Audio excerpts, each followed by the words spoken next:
I'm quite interested by the ambition that you've got. I mean, you're not doing by halves then. No, well, it's not as though you're in a city that hasn't got media. No. Well, if you're going to do something, you might as well do it properly. Yeah.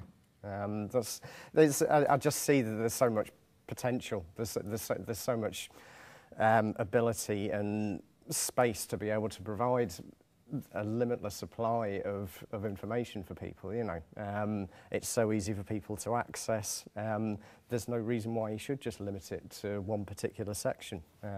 So I could have just stuck with just news and not bothered with what's on or sports or business or what have you. You know, it could have just been a news blog. That would have been fine. But I didn't really see that there was going to be much way of monetising it to start with. I mean, having the number of sections there does allow me to produce or to show off to potential advertisers and sponsors that, look, this is a proper professional product that, you know, you should get involved in. And that's the kind of feedback I have been getting when I do go out to the advertisers, that they like the look and feel of it being a traditional media outlet, but they're really impressed by the fact that it is just done by one person and a happy band of volunteers. And it's something that they don't need to spend a fortune with in advertising with. And it's something that they feel comfortable with.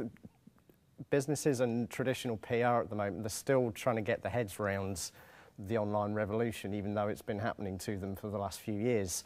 A lot of businesses still feel, especially when they're run by the 40-plus people who grown up with newspapers, and they're still they haven't got the faintest idea what Twitter is or anything like that.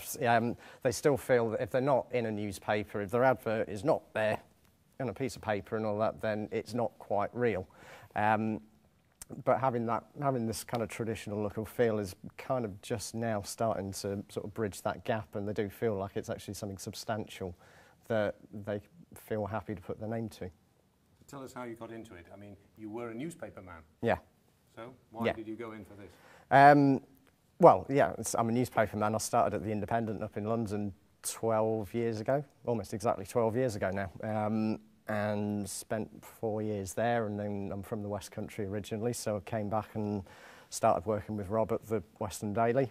And about 4 or 5 years ago, it was just coming up to bonfire night, and my girlfriend and myself at the time, we were looking for where the nearest firework displays were. We just fancied going out and watching the fireworks displays. So we went online and thought, yeah, that shouldn't be a problem. We'll be able to find something there. So we went onto the Bristol Evening Post's website. This is Bristol. Not a thing. Absolutely nothing there at all.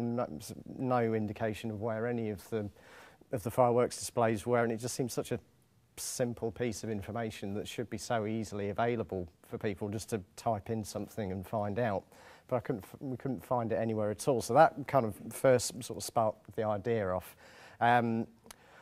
We were also at the time going through a first load of heavy redundancies at the papers when, you know, you'll have known all about the job losses that are going on in the newspaper industry. That's when it was starting to really kick in then.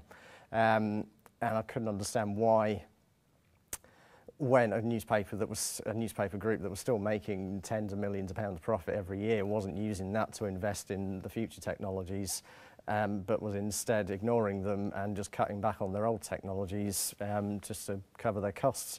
So I thought, well, you know, if they're not going to put their money and their eggs into providing a future for these journalists for 10, 20 years hence from now, then it should surely be easily available for somebody else to do that sort of thing. And then I just, you know, so I started looking into how easy it was to publish online. My sister and brother-in-law, they're publishers as well, and they do very much sort of B2B kind of publications. But my brother-in-law especially is a whiz on sort of web design stuff and all that, and he was showing me.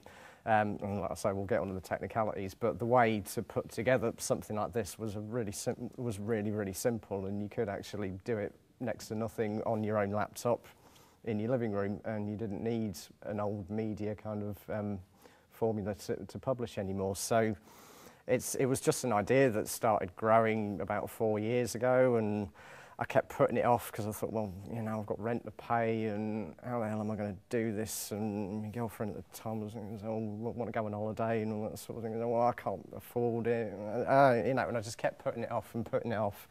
But then about 18 months ago, it was I was in a position where I was able to really start taking it seriously and really start looking into it. So I started coming up with the business plan in the summer of 2008, and I spent 6 months certainly coming up with the business plan.